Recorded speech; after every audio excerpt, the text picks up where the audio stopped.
அந்திவானிலோரமாய்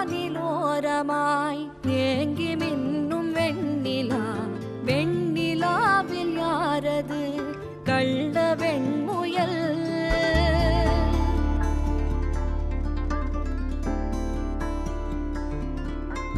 இங்கு நீல ஓடையில் முத்தம் தெளிக்கும் வெண்ணிலா, வெண்ணிலாவில் யாரது குள்ள ஆமையோ?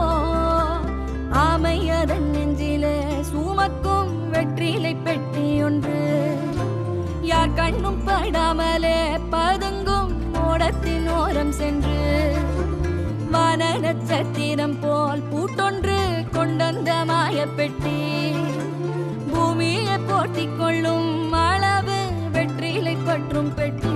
செல்லமே வாணி கதை கேட்டு மெல்ல விழி மூடு மார்பின் மேலே, உறங்கு உறங்கு கண்ணே சிறு பொன்னே, ஆசை சிரிப்பாலே கொண்டு